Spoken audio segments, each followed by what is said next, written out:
Welcome back to Rushing the Field. I'm Nicole Auerbach, and because my wedding and honeymoon are coming up, I'm going to take a little time off, but I wanted to give you guys something to listen to while I'm gone. So, when we were on our Big Ten spring road trip, I was able to sit down with some coaches and quarterbacks, and I want you to hear those conversations. We played Ryan Day for you a couple weeks ago, but here are my interviews with Penn State head coach James Franklin, new Indiana quarterback Fernando Mendoza, and Illinois quarterback Luke Altmyer. We'll start with my interview with Penn State head coach James Franklin. So most coaches don't get the kind of news that you did at the end of this season with your quarterback, 2 running backs, everybody coming back. What was that like? Yeah, so the challenge really was trying to meet with those guys and their families and their representatives in between our games, right? Because these decisions needed to be made. So that was challenging. But then, I think like a lot of times there's momentum. One guy came back, and I think that impacted the next guy to come back. So I think that was helpful. Just being totally transparent. I think this is one of the benefits of NIL. Because in the old days, you'd sit down and you'd advise a player that the data says they should come back to school, but they'd have to come back to school for nothing. So this takes some of that pressure off where they can just make the best decision and not feel like they are pressured into leaving early because financially their family needs them to. So that was a positive for us as well. And then I think also a little bit of unfinished business the way the season ended. Did anyone need convincing, or were they just like, no, we want to come back and chase a title? I think it was probably a little bit of both, because I think most probably wanted to come back and were open to coming back once their draft grades maybe weren't as high as they would like. And then after that, are we able to make it, make sense for both parties? So it worked out. It worked out really well, and like you mentioned, we were fortunate to get a bunch of production, really good players, really good people back that also have the opportunity to increase their educational experience. So let's talk about those 3 guys on offense and what it means to bring back Drew Aller, Katron Allen, Nick Singleton as a unit. What does that do for you? Well, I think, production. I think the offensive line is a big part of that. I think that made it very desirable for the running backs to come back, knowing that 4 of our 5 starting offensive linemen would be back. Obviously, whether it's major college football or the NFL, the quarterback position is obviously a pivotal piece. So once he came back, I think that helped it too. But I also think it's their respect for our tight end room. I think it's their respect for the developing wide receiver room. I think it's all of that. I think it's the defensive coordinator hire. I think all these things kind of factored into it as well. But obviously it gives us something that we can hang our hat on, knowing that we have that type of production coming back at those positions. How do Katron and Nick play off each other and play together? What's interesting is I think a lot of schools sell that you're going to be the guy. And if you really look at a lot of the data and talk to a lot of the NFL GMs, a lot of times that can be a negative with these backs that are carrying it probably too much and not a whole lot of wear left on the tire, not a lot of development left. I think those 2 push each other in practice. Those 2 push each other in meetings. I think they have complementary running styles, so they learn from each other and what each do well. So I think all those things factor, but I think a lot of times guys want to say, I want to be the featured guy, and that sounds good in the beginning of the year when you're going through the discussions on whether to come back or not. But then, you get into the season, and the Big Ten is a physical conference that you need somebody to go in as well to share that time with. Potentially 4 games too at the end as well. Correct. So can you tell me a little bit about each of them individually, what they're best at? Well, I think Nick has the ability to change the game in a blink of an eye, kind of like our Utah game in the Rose Bowl a few years ago, where he can go 80 at any moment. Was fast in high school, showed up here, fast, he's explosive, he's strong. That's one of the things that we've worked really hard on since he decided to come back, is how can we be more explosive? How can we set up the free hitter, whether it's the safety or whoever it may be, make that guy miss and have the ability to go for 80 yards on a more consistent basis. Katron is his physicality and his vision. He just has the ability to set people up. There's times where he'll go run a guy over an open field, and we want him to make that guy miss a little bit more often. But he's just got such a physical running style, and it really it affects our entire team. When our defense sees our offense playing a physical style behind our offensive line and the way that Katron runs, those are probably the two things that make those two stand out, and kind of like we talk about around here, like it's their superpower. But we're also trying to work hard on these other things. So with Drew deciding to come back, he obviously has had a ton of experience. We saw him grow as a leader last year. What's that next step for him? What does he need to grow this year to chase that national championship? Yes, I get that question a lot, and I wouldn't say it's necessarily one thing. If you look at him all the way from his recruiting process, he got better. From his junior to senior year, significantly. From his senior to his freshman year, and so on and so forth. And I think it's going to be the same thing this year. He needs to continue to get a little bit better in every area. But when you get to this point of your career, getting a little bit better is harder and harder to do, right? The margins, become smaller. So continue to develop as a leader, continue to develop in the run game. I thought that was a big step he took this year, going from 245 to 235 and being able to extend plays with his legs. Obviously continuing to be explosive. We were one of the more explosive teams in the country last year, but we need more of that, specifically in the passing game. And then always, he's done a great job with touchdown to interception ratio, one of the best in the country. We need to continue to build on that. And then completion percentage, so that more guys can get touches, we can extend drives, more opportunities to score points, and get more players involved. So how do you put all of those in a box and have him work on that, and then in the biggest moments too, like when he needs to do all of those things instinctually with the game on the line against an Ohio State? It's getting better today at practice, making sure that we're maximizing each day. Obviously, they know what they're working for. We don't have to say it's for these moments or these games. They know. So really, it's just about getting better. It's coaching them hard in practice. He does a really good job of living the position and understands how to prepare, so continuing to find ways to do that. And then where can we accent some of his experience? He's going to go do the Manning Passing Academy this summer. I think that'll be a great experience for him. And then I think it's the playmaking and the production around him. We need a few more plays at the wide receiver position. We need to replace the production of Tyler Warren. We need to get our running backs more involved in the passing game. It's all of that. So it's not just Drew. It's how all the pieces of the puzzle fit together. How are you feeling about the wide receivers and the pass game production that you need to? Good. We've had a really good spring, a real productive spring. The good thing is the passing game is something you can continue to work on over summer. It's hard to do that with the running game, right? But 7-on-7s and 1-on-1s and just routes on air and things like that, that'll be important. We have a young group of guys that we're really excited about that are starting to develop.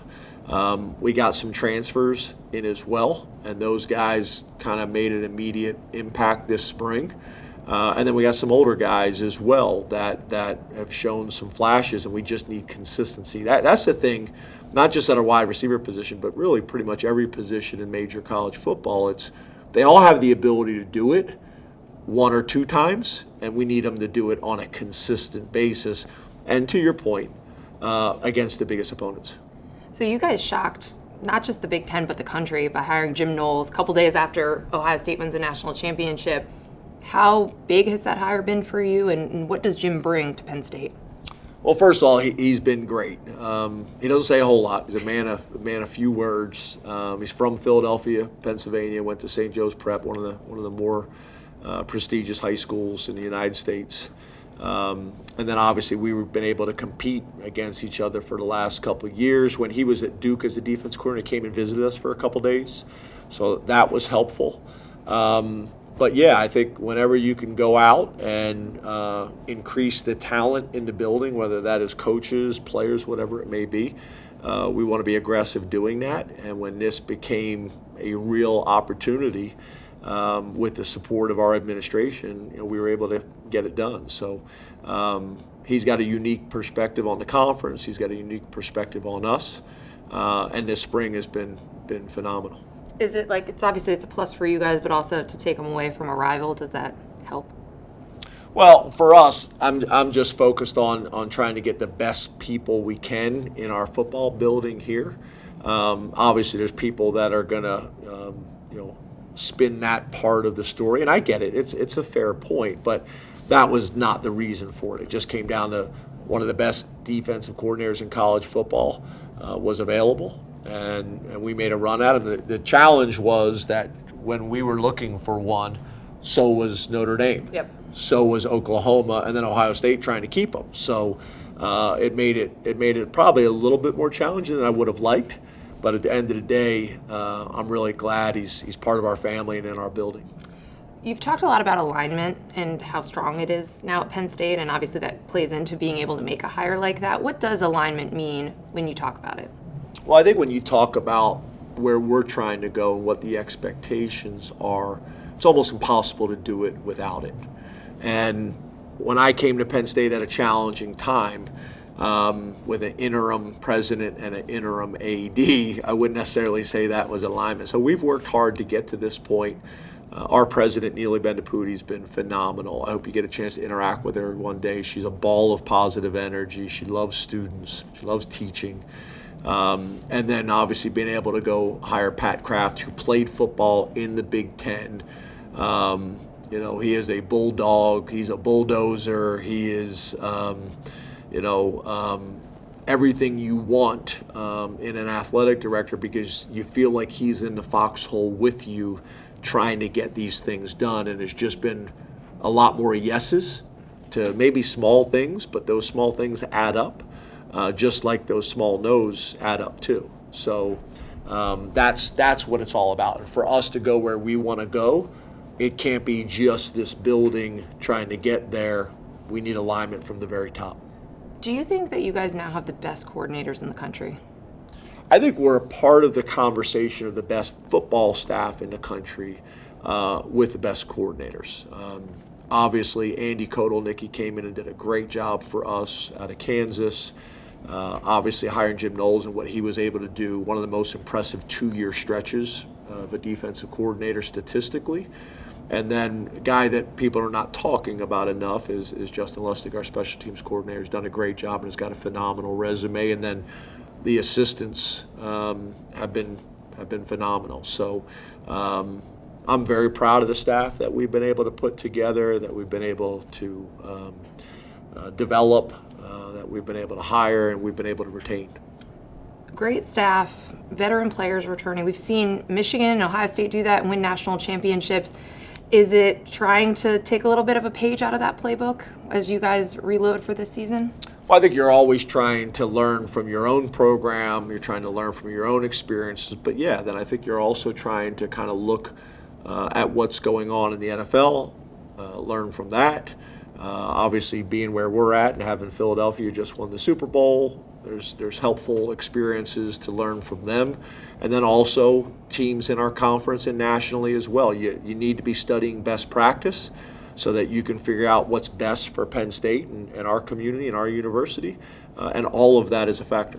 What's the biggest lesson you've taken from the Eagles or where the NFL is?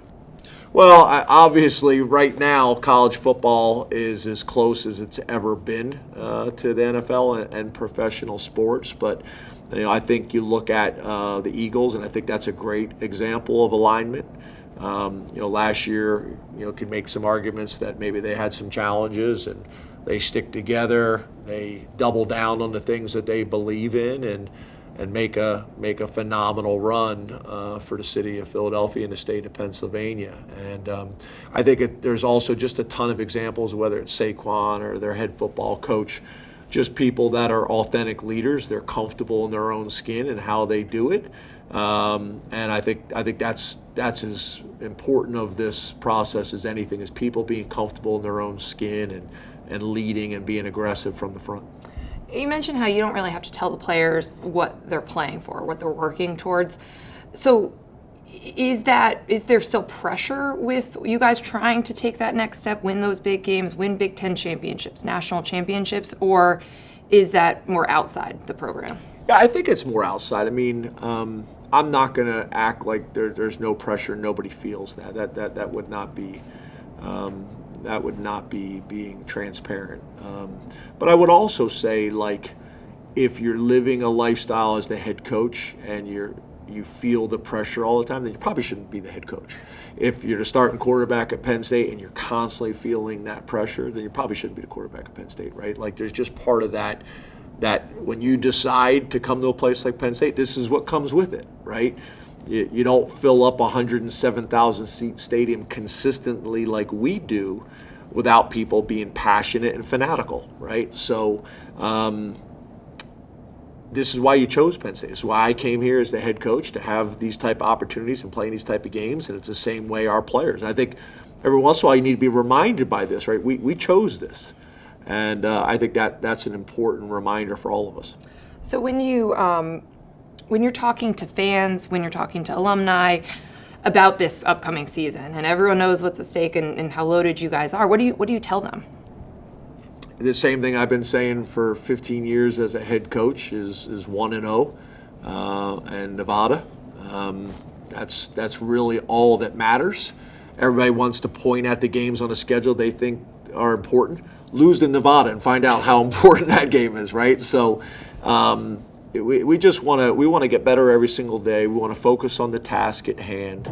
It's fine to have conversations about where we want to go and what our goals are, but after that, we don't spend a whole lot of time talking about it. It's just what can we do to put us in the best position to achieve those things on a day-to-day basis. When you go through those moments like last year, is it tough being so close and not getting over that hump? Well, I think that is probably, one of our challenges, right? We've been one of the more consistent teams in college football over the last 2 to 3 years. We've been one of the most consistent programs in the country over the last 9 years. If you look at the run in the last 9 years, we haven't had this type of consistency since the late 70s.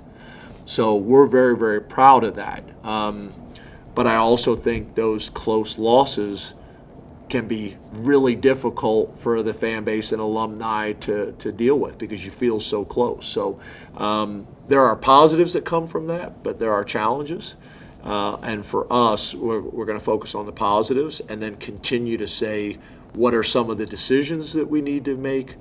How can we be strategic in the hires and the people, in the schemes, to put our university and our players and our athletic department in the best position to be successful? It's kind of like what you're saying about Drew. Like, when you've done 97% of the work, it's hard to get that 98%. It's like those are the margins that we're talking about. Correct. And you are fighting, scratching, clawing to get there. It's hard for programs outside of the top 25 to get into the top 25.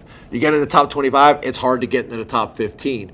But I would make the argument, when you get up into the top 4 to 5 teams in college football, those gaps between the top 4 and 5 and the top 15 is much more significant than any other area that you're trying to, get to.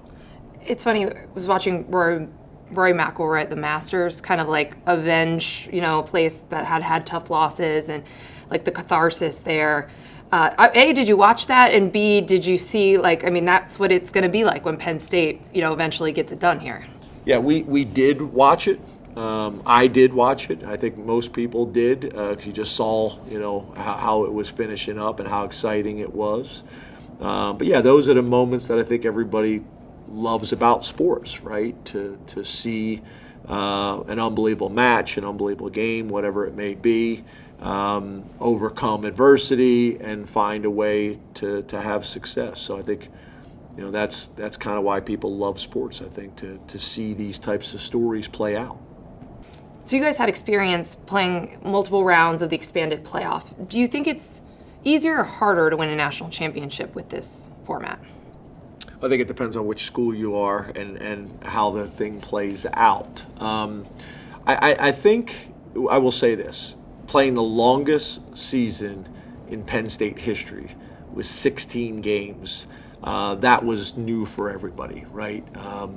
Possibility of 17-game season if you play in a championship game and things like that. So there are some definite challenges, but what it does is it creates opportunities for so many more teams to make a run at this.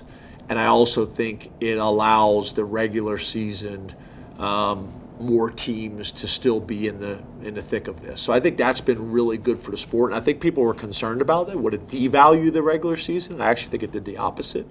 So I think that's been great. But it's hard for me to say. I think at the end of the day, you got more teams in, so there's more opportunities. But there's also a lot more games. So it is a grind. I think our team will really gain value from the experience of going through it before. And not only that, we had, I think, 12 mid-semester true freshmen that showed up on campus and went to the Fiesta Bowl. So them being there and maybe not contributing, but being a part of it, there's going to be value in that too. Did you guys feel pressure? I mean, you guys are like the poster child for the expanded playoff, of the team that would have been in it the most out of anyone else. I mean, I'm sure you got sick of that, being that way. Well, again, I think it just depends on your lens, right? There's a lot of programs in the country that would die to be in the positions that we've been in, but there's no doubt that we embrace and understand and respect what's next for us. And again, that's why you chose Penn State, and that's why you came to a place like this. If you guys finish the job, check off all those boxes, Big Ten championship, national championship, you're a guy who coached at Vanderbilt and took on this challenge, got the job done. Like, how would you look back on yourself? Well, most importantly, I'd be happy for our players and the staff and the university and all the people that have put so much into this, our lettermen. So I feel very proud for all of those people, but also, a sense of accomplishment.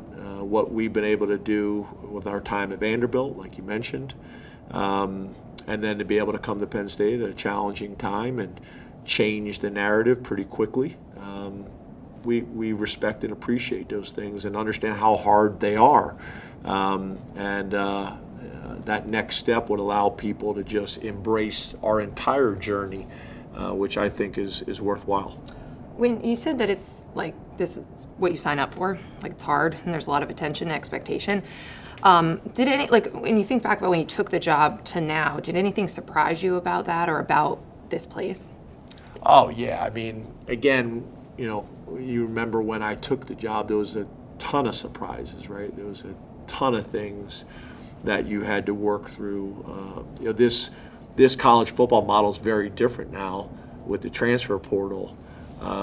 We didn't have that ability to fix our roster overnight.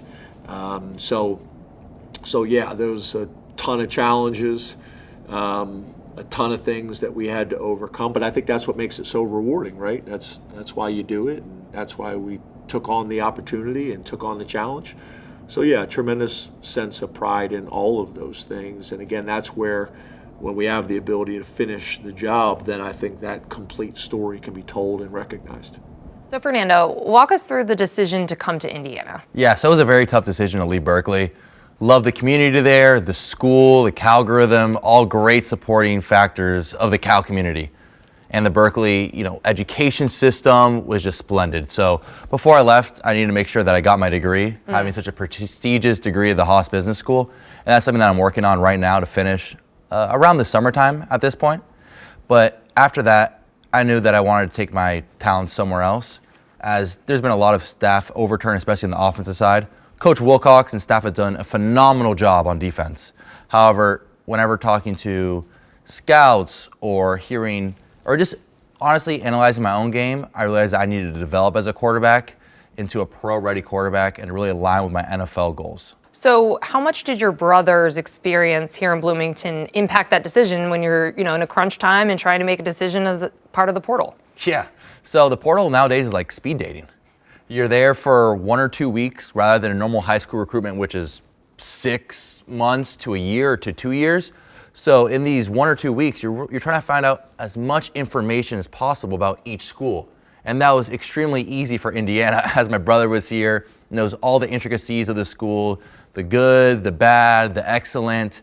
And so when really deciphering and putting all the information down on one piece of paper, seeing all the different schools, seeing how they stacked up against each other, the extra information that Indiana brought, plus having the aspect of being able to play with my brother, develop with him, and just unite with him was also an additional gaining factor for Indiana. Did you guys know right away you were going to live together? Yeah. So that was definitely one of my mom's bucket list. So whenever they came for any games, they were able just to stay in our apartment, and so that's been great living with my brother. We always lived in the same room. We always make a joke because we have another 12-year-old brother now, or 13 now, and he has his own room, and Alberto and I have our room. So even though he's the littlest and youngest, me and Alberto share a room, and now luckily we share an apartment. Okay, so you're not in the same room. It's not like a bunk bed situation. No, definitely not the same room right now. So what was it like when you connected with Coach Signetti and you're having these conversations about what the fit would be like to come coach, for him to coach you and for you to play for him? Yeah, so I had a couple things on my priority list when transferring to a new school, but the first was development and the second was coaching. And there was a list through 5, so there's multiple other factors. However, the development and coaching in Indiana were second to none. They've had, I believe, every quarterback they've had started in the past 4 years have all been Conference Player of the Year, and the only one that wasn't was Curtis Rourke, who had a phenomenal season, and he finished 9th in Heisman voting this year. So to see that development and to see not necessarily top-ranked guys go into that system, develop, become all-conference level quarterbacks was something that was extremely attractive to me, and that's somewhere where I want to be this time next year. So what was Coach Signetti telling you? Like, what was his read of your play and your potential? Yeah, so Coach Signetti he's a very enticing coach. He's very confident, he knows what it takes to win, and he sets a very high standard. And he said that if I were to come to Indiana, that I would develop as a quarterback, I'd get great coaching, and I'd be able to be the best Fernando Mendoza that I could be. And so that's something that was extremely attractive to me, along with playing with my brother, having a great locker room here with all my other teammates, and being in the great city of Bloomington. So he is very confident. He can also be a little intimidating. I mean, was he intimidating the first time you guys interacted? I would say, yeah. I mean, he could be a little intimidating to the outside eye, but he does really care about this football team, cares about the development of the football team, and cares about the standard of the football team. So for all those things, he doesn't take a day off, which is extremely motivating to see as a player, to see a coach who every single day watches a ton of film, really upholds a standard, and is making sure our team is the best that it could be. He does seem to watch a lot of film. That was something that he was talking about, all these different cut-ups. I mean, it seems like he was probably already familiar with your play because he watches everyone, not just the Big Ten. Was he giving like specific feedback on specific plays you had? Like, was he secretly part of the Calgorithm? I wouldn't say he's secretly part of the Calgorithm. However, I'd say once I got here, plays that he's seen in the past that I've ran at Cal and we've executed well as a Cal offense, we have implemented here at Bloomington. So that's something that combining both offenses, combining a couple plays from Cal that have done well, put them in the offense, sprinkle them into already a fantastic offense. I believe they were, a top 1, top 2 offense last year in the nation, Indiana was. So to grab a couple of those plays that I executed really well at Cal, sprinkle them in Indiana is only going to elevate us. Is there pressure coming in off of a season like they just had, obviously getting to the college football playoff? But like you said, they were one of the best offenses in the country, and now it's your turn to take care of it. Yeah, so, I see it as an opportunity. I see it as a great opportunity. I'm extremely grateful to be able to play for such an amazing offense. But at the same time, I realized I was brought in here to do a job, and I believe in myself, and I'm confident in myself that I can do that job to the best of my ability, and that I can get us with all the teammates and all the coaching staff back to the college football playoff. You mentioned that one of the things you were looking for when you came into the portal was for a place that can help you get pro ready. And the way that this offense runs certainly has that. You're going to be in the pocket more, going through progressions. How much is that going to challenge you to become a more well-rounded quarterback? Becoming a well-rounded quarterback is so valuable in today's day and game, especially when you're looking to go to the draft and teams are evaluating, hey, how would Fernando fit in my system? However, since Indiana has so many different aspects of the game and they really put it all together in such a successful offense, I'm able to develop that. And through the first couple of spring practices, there were some growing pains. I'm not going to sit here and lie to you about that. However, now in practice 11 and going all the way through practice 13, those are intricacies and details that I've improved on. And I'm very fortunate to be able to have improved on rather than having that learning curve when I get to the NFL.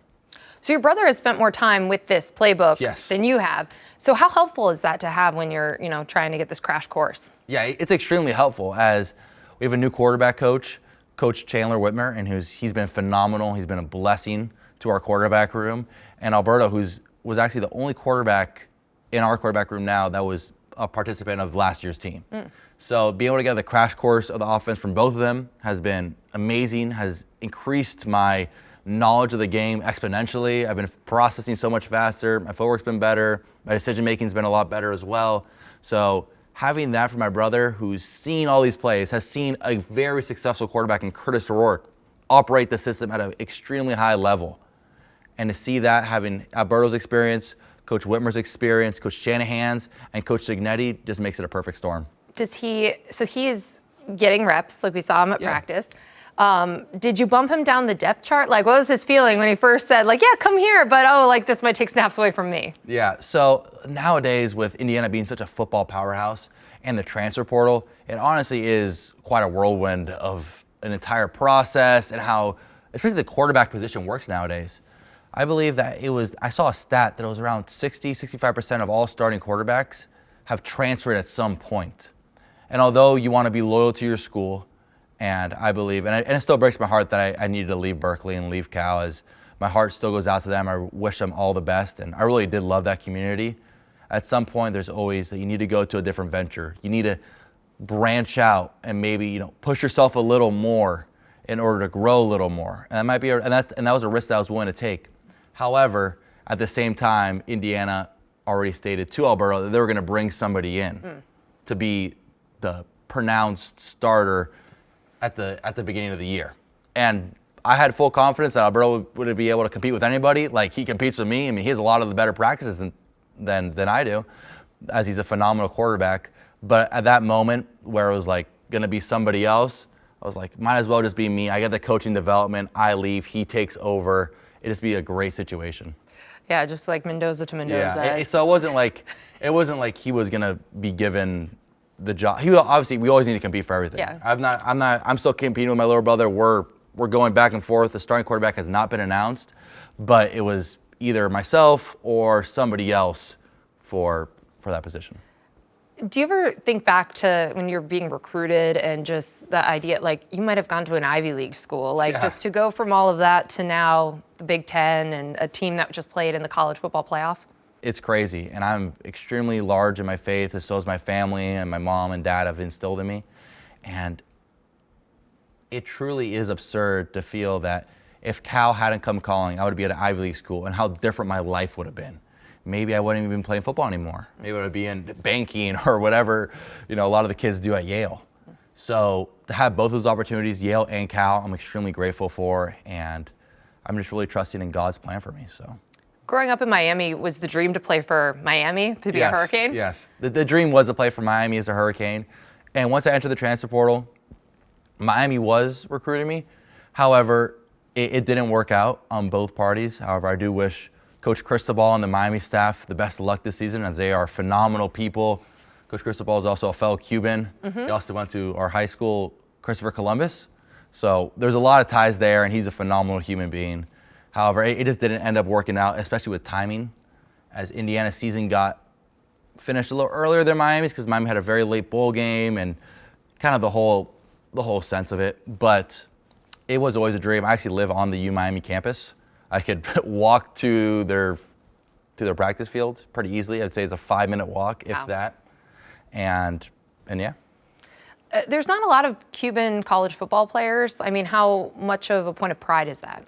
Yeah, it's a huge point of pride. And all my grandparents, born and raised in Cuba, 3 in Havana, 1 in Santiago. And so I'm extremely grateful for all the hardship that they've been through coming over, and the whole part of being an immigrant and starting from the ground up and really laying a foundation. So myself, my brothers, my cousins, we could all have a very fulfilled and opportunistic life. So, I mean, it's extremely cool. I know there's some other Cuban players out there, like the Kentucky quarterback, Zach Calzada. And so that is extremely cool to see, and look forward to putting on for the Hispanic community. I know you've been to Cuba, and I know it was kind of a transformative trip. Can you tell me about it? Yeah, so my grandfather is extremely engulfed in history, our family's history. He always sent us emails, texts. I mean, he's the best about our family's history. And so we actually took a trip back to Cuba, my grandfather and Alberto and I. And we went back, we saw some cousins who ended up staying in Cuba, and just saw the community as a whole, and it was a very transformative experience. Cuba is a beautiful country, beautiful nation. However, right now I would say it's under some growing pains, to put it lightly, and not to get, don't want to get political, it's a football show. But it was really cool to see, and it was very transformative, and it really showed my brother and I how grateful we are for the opportunity that our grandparents took a risk coming to the United States, as they were extremely comfortable in Cuba.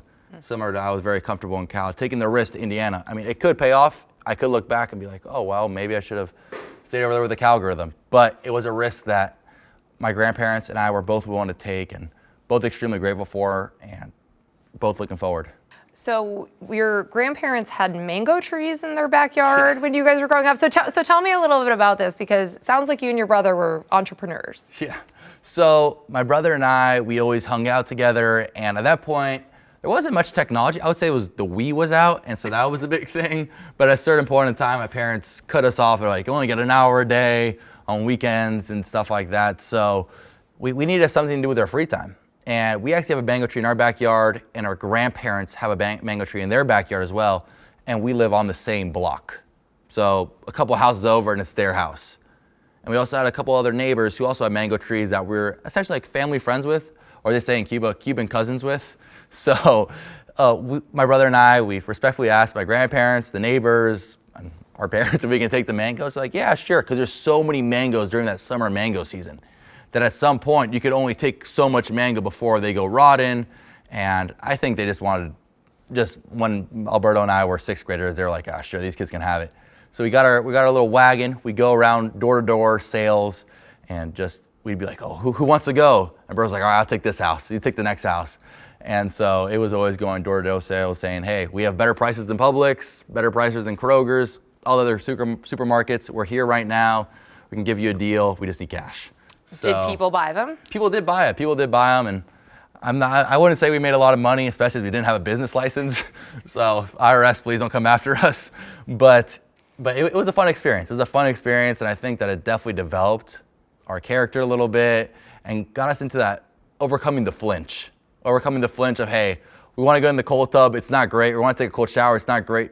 All right, let's just do it. Not like a bad, let's just do it, but it might be a little scary at first. The jump from Cal to India might be a little scary for first. Miami to Cal might be a little scary at first, but just go all in and see what it gives you. It seems like family is such an important piece of all of this to you, and obviously now with your brother here. Tell me a little bit about your mom and all of the different ways that you try to raise awareness, but also make it clear how important and what a rock she's been for you. Yeah, so my mom's a stud. And my dad and my mom were both collegiate athletes. My dad rowed at the University of Brown, and my mom was a tennis player at the University of Miami. So she was an amazing athlete, and after she modeled, and then she came down with a disease, multiple sclerosis, which is essentially a paralysis or nervous system disease. And so that's been a hurdle to overcome as a family, but having her and seeing her light, her positivity has been my role model, all my brother's role models, and has been an inspiration to our entire family. And she's the rock of our family. She's always there if we need anything. I think my brother and I, we call her 4 times a day. So it is a little absurd, but we talk to her so much. She's always there in our corner. It's like in the boxing ring. We're fighting, throwing a couple punches, get hitting a little bit. We're going to our corner, talking to our mom. All right, we're ready to get back out there. So to have her, such an inspiration in our lives. When I was back at Berkeley, I thought I need to do something for my mom. So I partnered with a local burrito store called La Burrita with my friend Beck O'Kelly. And we created this Mendoza burrito where all the proceeds would go to the National MS Society. And that was a little thing of overcoming the flinch. All right, I don't know if I want to do this. It's a little, screw it, let's make a burrito for my mom. And we did it, and we ended up, the sales actually came in yesterday, and we ended up making over 11 grand. So it was great, and it all goes to the National MS Society. And I'm extremely grateful for everybody that participated in it, bought a burrito, and I know that it gave positive light on my mom, which deep down in my heart, I was even more thankful for. And are there plans or hopes that you'll be able to do something in Bloomington? Yes, there are hopes. Although I love football, I love getting involved in the community, and that's something I look to do in the future. So that is something that I look forward to doing this season. So you said both of your parents were college athletes, but it sounds like your youth football career did not start, like this was not preordained, or this was not your destiny necessarily? Yeah, so to all in fairness, my both parents were collegiate athletes. However, my mom was the athletic one. She played tennis. My dad, rowing crew, which is more on the mental side, especially as you need to have a very strong upper body, and it's more of like a cross-country track sport, like against your own time, rather than really moving out on the field, making juke moves, and really having that hand-eye coordination. So as my youth football career, I was always the third string, second string, as I've been all my career. Actually, Indiana is probably the first place I've ever been one of the top guys in the quarterback room to start off, as my brother and I and Grant Wilson are all the top guys in this quarterback room. So as a kid, I've always been the defensive end, the tight end, the quarterback. But my parents, my mom especially, was always like, you want to be like, because I wanted to be a quarterback. She's like, if you want to be a quarterback, you stick to the quarterback. Have that confidence, even though I was terrible. Like, I look back at some point, and the way the sixth graders throw the ball now, even elementary school kids throw the ball now. I mean, I was just launching a grenade every single player, just shot putting the ball. So I definitely came a long way, but to have that confidence instilled from my parents that you could do this. Although I would kind of look at myself and, hey, I might have only completed 3 balls in this entire game. Like, maybe I should switch to tight end or something, was something that was very fulfilling to me, and it comes full circle. Do you think that path, the fact that, third string, fifth string, whatever it might be, made you the quarterback that you are today? Did it instill the work ethic? Did it instill anything else about how you approach the job? Yeah, I think you hit the hammer on the nail. I would say the work ethic, the belief, and the point of, I mean, my football idol is Tom Brady. And he always said, when he first got in, whenever my opportunity was, I knew I was gonna get an opportunity at some point. I wanna make the most of my opportunity. And when I was a third string, second stringer, as Tom Brady also said, is when I would go out there for my 2 reps, 3 reps, 4 reps, I'd make those like the Super Bowl. So I made sure to make those reps when I was third string, second string, like the Super Bowl. Even though I wouldn't play on game days, even though I'd barely practice, I made sure those reps, I would look for those reps all day in school, and then be like, let's go. I have my 6 reps, I have my 10 reps. So having that and being so engaged with the playbook, being engaged with your work ethic, and really believing in yourself and just doing the extra work and motivating, like, hey, the starter might not be doing this, this, this. Let me do this, this, this. Although he might be more talented than me, at some point, it's gonna the work ethic's gonna compound, and I'm gonna rise to the top and be able to compete at one day at a starting level. People were really surprised last year when Coach Cignetti promised great things for Indiana football. Yeah. What's been his message about this coming season? What's he telling you guys, and that we're gonna be surprised to see? Yeah, so to Coach Cignetti, there's no surprise about the success. And that's the standard, and that's what he thinks we're gonna do this year, and that's what he knows we're gonna do this year. And that is a big reason why I came here, because I really wanna win football games. I wanna be in a double-digit win category. And that is something that we all know we could do here. We have the team to do it, we have the talent to do it, we have the coaches to do it. So we just gotta go out and do it. So Luke, it's December 14th. It's a basketball game against Tennessee. Sold out crowd, they hand you the mic. Walk me through that moment.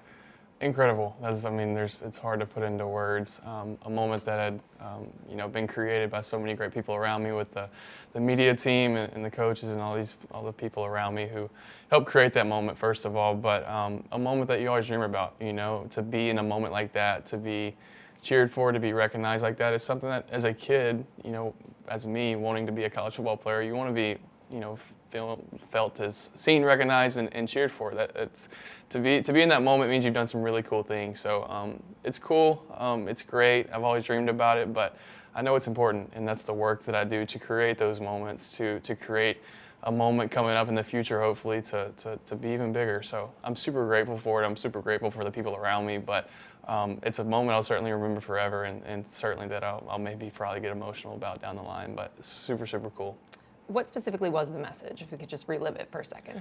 Yeah, just honestly how grateful that I am, one for this place. Never in a million years being a kid from Mississippi did I ever think about playing football here at the University of Illinois and being on that court in that moment. Never in a million years would I ever think that I would be in that position. But so really gratitude and thanksgiving to the people, to the fans, to the atmospheres I've played in, to my teammates and my coaches, and that I was coming back. Simply, that I was excited for first of all the Citrus Bowl going forward, but for this 2025 season and what we can do is something that I was really wanting to convey in that message to get fans excited, to get the buzz started.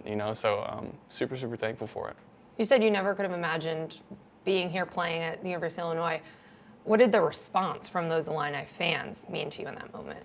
Unbelievable. I think that's the thing that I'll remember forever. Like I said, to be able to have that response, to be recognized like that, to hear the roar of the fans means you've done something pretty good as a player and in the community and as a teammate, and to be able to be in that moment, like I said, it's something you dream about as a kid. To be kind of on center court with the spotlight on you and in front of the Illini fans, and it's something that I'll remember forever. To hear the reaction of those people, to feel the passion, to feel the excitement for me, and in that moment, it's easy to kind of look inward and think it's all about me. It's all about me. But like I said, I understand, at this point in my career, what's important, and that is, pouring into others and the work that it's took to be in that moment, and that'll never change, and it's only grown stronger because of moments like that. I'm able to recognize it. Can you walk me through the decision to come back? I mean, you've been in the portal before. Quarterbacks, Right. They can go in and out, year in and year out. But the decision to come back and what you wanted out of this extra year here at Illinois. Yeah, a lot went into it, a lot of decisions. We'd obviously come off a historic season here at the University of Illinois, and I think the main thing is we know we could do it coming back and then some, to be able to do it here at a place that hadn't done it a lot before, and that's just the truth. And there was a lot of factors that go into it, with returning pieces, with external factors, with going to the next level or venturing on somewhere else. There's a lot, and I had to do what was best for myself. And the truth is, being here, in this place was the best thing for me personally, physically, with my game, and what we can accomplish as a team this year. We got a lot of pieces back. Our coaching staff, for the most part, is back, and that's a big deal. There's a lot of comfortability in what we're doing, and a lot of excitement, a lot of work that's going in to create 10 wins like we did this year, but more. We want more, and we're very confident, and we're working hard to create that. So it's exciting. So many players move around or make decisions and hop in the portal. So many guys coming back from Illinois, 18 from the bowl game, right. 18 starters. What does it say about this program? Yeah, I mean, that's a big reason why I came back. And obviously we had a lot of good players coming back, but a lot of good people coming back, and a lot of great people, starting with Coach Bielema. The connection, the leadership, the integrity, the consistency that he brings to our program every single day is the truth, and it's real. And people talk about in their programs, family this, family that, but the family here is certainly grounded. It's real, and it's the truth, and that's a big reason why these people come back. J.C. Davis, Gabe Ackes had opportunities to go to the next level and make a lot of money, but they wanted to be a part of this program, be around these people who love each other and who love the opportunities that are presented to them. So it's something that we love playing. Obviously, we love competing, but we love being around each other, and that's a real thing. Everybody on this team is friendly and is friends with the guy next to him. Whether I'm from Mississippi and the guy across from me is from Canada or Europe or Florida or Illinois. Like, we all have just such a special connection, and that has started with the guy up top, Coach Bielema, and trickling on down from coaches to players and even support staff, trainers, custodians, all that. It's a joy, kind of waking up and coming to this building every day. Tell me a little bit about what it's like to play for Coach Bielema. We see him, we see some of the antics, we see some of the fieriness in the press conferences. What's he like day to day? Like I've just quoted on before, consistency, character, integrity, leadership, connection, communication, all those things are real. Like, I could be blowing smoke about that, but if you were in our building or anybody, they would see that consistency and the way he cares and loves is certainly, it's just the truth. It is, and we love playing for him because of it. You know, he loves us, and he shows it every single day, and it's real. And he's been successful everywhere he's been. You know, he's been in this business forever, and we trust in his principles, values, and the way he communicates to us, and we love playing for him. He's a great guy and a great family man, and he's a great football coach, and that's just the bottom line. He's proven it, and a lot of people haven't. So there's a lot of comfort knowing that he's at the top and running things and commanding the ship because of, first of all, he's done it at the highest level and he's been at the NFL and won championships, and but also he's a friend. You know, he's a guy who loves strong, you know, feels strongly, and we feel that, and it really carries on, you know, with us to the field and the way we prepare and the way we fight for him. What do you think the identity of a Brett Bielema team is? Yeah, tough. He talks about it every single day: tough, smart, dependable, and that's just the mentality. Being the toughest, physically and mentally, spiritually, emotionally on that field and in this building and wherever you go every single day. Being smart in the way you play, the way you prepare, the way you work, and being dependable. You know, showing up and being consistent every single day, and knowing that the guy across from you can trust me. And that's something that he preaches every single day. Something that we see visibly, you know, in the team meetings every single day. And beyond that, it's, you know, doing what's right. And he preaches that to us a lot, and respecting others and being the best you. And so all those things are outside of the game of football, and that's the identity. It's character. It's building trust, building love, building connection, and all of that, you know, kind of circulates and culminates into being the best football player that we can be and the best team that we can be. And so that's everything: is character and development and integrity and love and all those things, man. It really helps us become where we want to go as a football team. What did you make of his little incident at the Citrus Bowl? Yeah, I think it's just another way to show that he cares. He cares about winning. He cares about his players. Originally, he was going over there to check on his player who was down, who was hurt, and that's something he would do for anybody. So, and he happened to be on their sideline and let the passion and let the love that he has for his team and winning and the fear of losing come out. And so we were fired up, you know, and as everybody's in the stands, and that's something that we notice in a good way. I think it makes us play even harder for him, knowing that he's got our back and he's fighting for us and fighting for, you know, the best outcome, and that is to win and for us to be, you know, to get where we want to go. So it means a lot, you know, to be able to see that he's a human too, because he's very stoic and he's very even keel, but to see the passion come out, to see the realness of his character come out, man, that's cool. We love it. We fight for him. So you played in the SEC, grew up in SEC country. How rewarding was that win over an SEC opponent, but to cap off, like you said, a historic season? Yeah, it's easy to make it about me being an SEC kid wanting to play. You know, I'm from Mississippi, and SEC football is king. You know, even bigger than the NFL at some levels, even in my eyes at least. I grew up going to all types of SEC games and being in those environments, and that's all I ever wanted to do, is be a college football player in that conference. So to be able to be where I am now, like I said, never in a million years would I would expect to be in Illinois, playing against a big-time SEC program and winning that game. It means a lot to me, but it's so much bigger than me. You know, it's you know, Illinois and the program really hadn't been successful against that conference, you know, ever. So to be able to be the first team that does it, to be able to kind of get us in a good direction moving forward, is bigger than me, certainly, and the excitement that it creates amongst fans, community, to springboard us into this year, knowing that we can compete with the highest, you know, the highest level and the highest conference that some may say in all of college football. It's a big deal, and it's a lot bigger than me, but it was really special to be able to be in that moment and something I've always dreamed about. So to be able to be in it, but to win was really cool. You've mentioned the 10 wins, all the historic success you guys had last year, great bowl win. How do you continue that success? You're not going to sneak up on anybody this year. And that's something that we've asked for. We've asked to be talked about. We've asked to be put in these conversations. That means you've done something really well. But like I said, I think me personally and this team and Coach Bielema, obviously, they know it's important. And that is the work that it takes to get to where you want to go.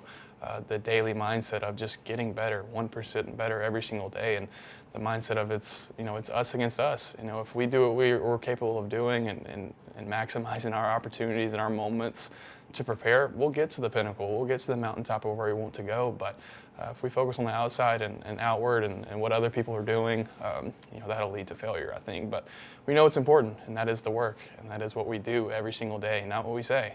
So it's something that we've asked for, to be in this position, to be able to be talked about in the playoff contention and things like that. But we know what created that, and that is the hard work and the tough, smart dependability that is preached to us every single day. And that's something that we don't take for granted, and we maximize our opportunities every single day. So when you talk about like the pinnacle of the sport, is it the college football playoff?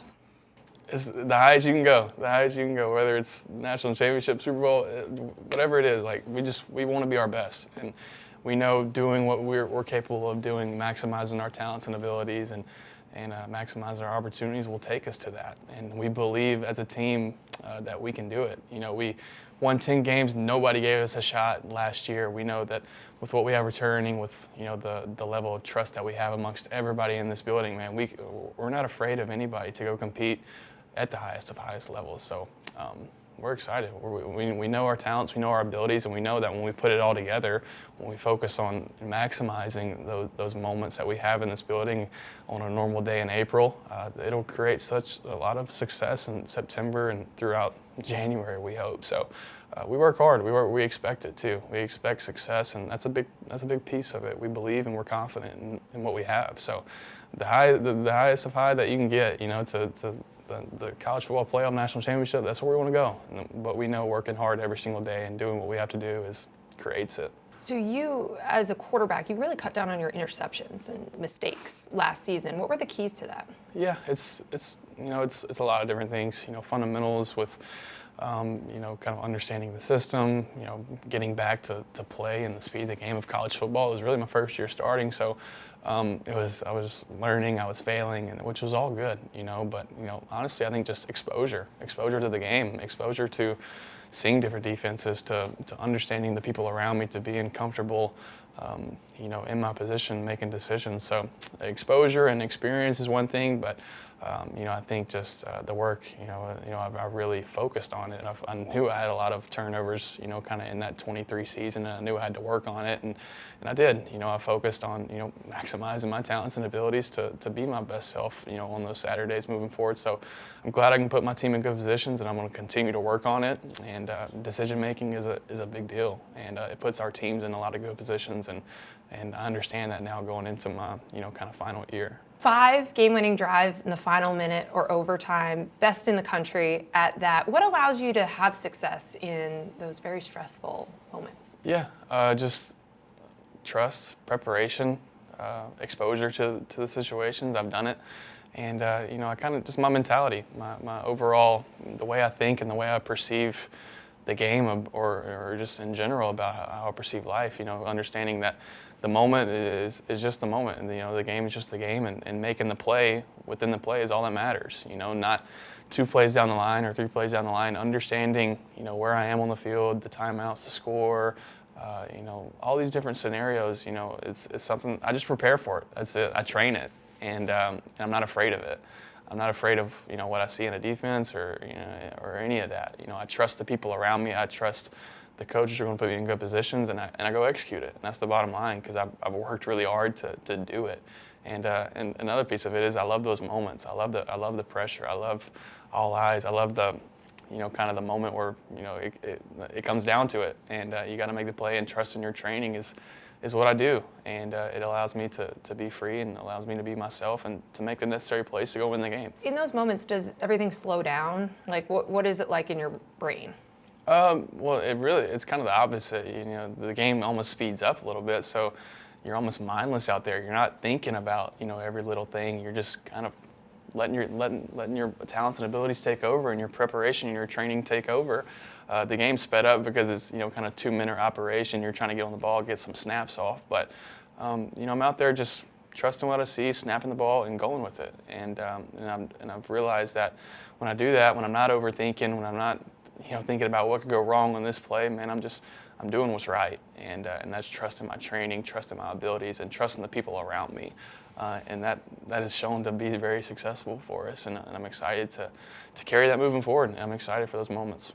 Is the NFL the goal for the next step for you? For sure, I want to play as long as I can. For sure, I've loved athletics and sports, and I grew up playing basketball, baseball, and football, and being a professional athlete is every kid's dream. So and I love this game. I love it, and I want to be a part of it for as long as I can. And so, and I know I can. I know I'm talented. I know I have abilities, and I work really hard. So it's certainly something that I know I can achieve, and something I'm excited for if the Lord takes me there. So I want to be the best I can be, and I know that that's going to be a part of that story if I continue to pour into my craft and continue to have the right mindset with it. So I'm excited for what's ahead, but focused on the moment, and then I know focusing on the moment will get me to that mountaintop.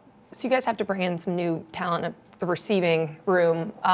What do you expect out of that group, and kind of how do you build chemistry with new receivers? Yeah, it's been good. Kind of coming off last year, we lost two really, really good pass catchers, and Pat Bryant and Zachary Franklin, who are going to go do some really, really cool things in the next level. And I wish I could have those guys back because they made me look so good throughout that year. But man, we got some young talent, and we brought in some good receivers to really take to be those guys for us this year. And it takes a lot of work. And brought in a kid from West Virginia, Hudson Clement, and a guy from Ball State, Justin Bowick. But we also have some younger guys who made some plays for us last year, who are ready to take that next step, to ready take college football by storm, and to make a big impact for our team. So it takes a lot of work, understanding their strengths and weaknesses, and them understanding mine. And it's not just within spring football or fall camp, but in the winter, in the summer, in off times in the month of May, and right after the season, even to be able to develop confidence and to be able to create what we want to create in the fall season. So it's fun. It's a process, and you got to be patient with it. But you got a lot of talent in there. It's I'm excited to see those guys maximize it. When you're away from football, what are some of the hobbies, and kind of how do they help you with everything that we've been discussing? Yeah, I think balance is key in life. I focus a lot on this game and football and being in this building and preparing, but it's burnout is a real thing. So I think balance is really key, and that's something I've learned. But being from Mississippi and being from the South, being outdoors, being in nature, hunting and fishing is something that is a cornerstone to people down there, and certainly to my family. So hunting and fishing, duck hunting, waterfowl, deer hunting, bass fishing is something that I do when I go down there, but I also bring it up here with me in Illinois. So that's something I enjoy, being in the natural world. Being in kind of quiet settings is something that's really cool, but also like kind of photography and something I've always wanted to be. When I was a kid, if it wasn't a professional athlete, I wanted to be an astronaut or kind of a wildlife, kind of natural, kind of photographer, and that's something that I enjoy, and it's something that's outside of the game, and it gets my mind off of it, which is a good thing. Balance is really key, and so those are two things I enjoy, but kind of hunting and fishing is something that allows me to be around people I love, so it's cool. So on the photography front, like how many cameras or lenses, like how much are we messing around? Not a whole lot. I have a kind of a Olympus film 35 millimeter camera, and it's something that I just picked up 2 years ago. Actually, my buddy that I went to high school with, he was kind of venturing off with it, and I thought it was so cool, and it's something I've always enjoyed, and being able to capture moments like that. So I got myself a camera off of eBay, and a little 35 millimeter camera. It's pretty expensive because they don't sell them like that anymore. But it's something that I do. It's something that I try to when I go on vacations, or even when I'm home, or just around different events. I try to capture moments, and it's cool. They're aesthetic, and it's cool to kind of reflect on those moments. I look through them all the time, so it's something I enjoy. Yeah, like Ken Griffey Jr. at the Masters. Like this could be for it. sure. Just Yeah, taking for photos sure. of other sports. Maybe I'll be doing that one day. Yeah, it's No cool. more astronaut goal though? Maybe. I would love to. If Elon wants to send me to Mars or the moon, sign me up. That'd be so cool. But I don't know. I've always been interested with just the natural world, and outer space is a part of it. And looking up every night and seeing the stars is something that's always fascinated me. And so it's so cool. It allows me to get outside of my own thinking and myself, and to into reality in the real world. So I don't know. I have different interests and hobbies than the next person, and that's just what I like. So I don't know. A little different than the football field. It's nice. Yeah, for sure. Which is really good. Yeah. You've said you're tired of people disrespecting the Illinois football program. Talk to me about that. Yeah, I mean, there's no secret that Illinois hasn't been a great, winning culture, whatever you want to call it, and throughout history. It's been a team that's been looked down upon because they haven't won a whole lot of games, and that's just the bottom line. Sure, there's been some really great years in, kind of throughout history, but for a long time, people look at Illinois and kind of look the other way. They turn their head, which I understand. I lived in, kind of the South and SEC country, and when you think of Illinois, you don't think about football, and that's just the bottom line. And so, with Coach Bielema, what he's created, his first year here, winning 8 games and kind of getting that back on track in 2023, not doing what we wanted to do, but this year, with the pieces that we have and what we have around us and the way we work, and we can compete with anybody, and that's what we know. And throughout that year, we knew that, and we weren't getting the respect that we deserved. So we just kept proving that we were going to win. We didn't win every single game, but we won some big ones, and we put ourselves in good positions, and we're going to keep on doing that. And we want people to notice, and if they don't, we're just going to keep on going. So it's cool, but we understand what's important at the end of the day. Do you take it personally? I don't know. Maybe my younger self would, but outside voices and outside noise, and it doesn't affect what's important, and that's just what matters, and that is what we do in here every single day. And when we get our opportunities against the big dogs, we got to go put our money where our mouth is, and so we're excited about that. But we understand, our culture, or not our culture, the program's history hadn't been respected, but we understand that now's our time to go change that and change that narrative. So we just do what we do and let everything else come to us. But we're not afraid to go compete, and whether that's with the SEC and the Big Ten big dogs or the media, I don't care. We're going to go compete in every facet of life. That was Illinois quarterback Luke Altmyer. Appreciate you guys spending some time with me and listening to my conversations I had this spring with some key folks in the Big Ten and beyond. I hope you enjoyed them. We'll keep the content coming here on Rushing the Field, so stay tuned.